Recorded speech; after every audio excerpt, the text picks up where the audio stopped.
银是一种银白色的金属，因为具有延展性，通常被应用在国防军事、航太、甲资讯产业等高科技的领域。基比病院职业医学科的医师郭婉莹表示，台湾目前大约有70%的银是以氧化铟锡的形式应用在面板的产业。如果无适宜的铺路，容易造成呼吸道的竞争加肺部的伤害。比较多是在面板的产业。对，那当然高科技产业都有可能，包括半导体哈，或是做这些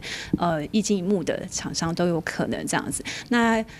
就是主要可能担心，如果碰到因可能会有的症状哈，其实绝大部分还是担心的是呼吸道的症状，比如说他可能会咳嗽，可能会呼吸急促不舒服的情况。那这个时候其实我们就要小心说，他会不会有可能是有这个因肺病的情形这样子。因为日本在2003年传出第一例因为因造成间质性肺病的病例，医师表示，因为因肺无法度来治疗，目前只用靠落实工作的环境维护加健康检查来预防，避免因肺造成的危害。在防护的部分，第一个其实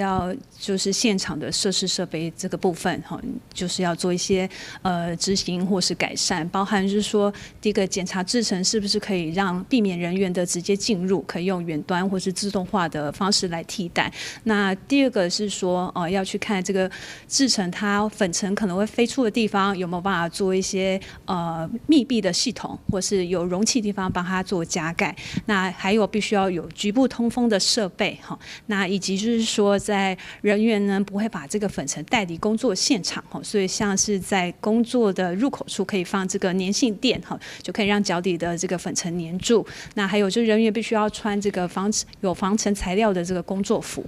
医师表示，依照劳工的作业，拢有一定的容许曝晒的标准。另外，伫个因加化合物等危害健康的作业，政府嘛有规定健检的时，要经历血清因的检查项目，才会用个提早发现，并且避免因肺职业伤害。台南新闻林根采访报道。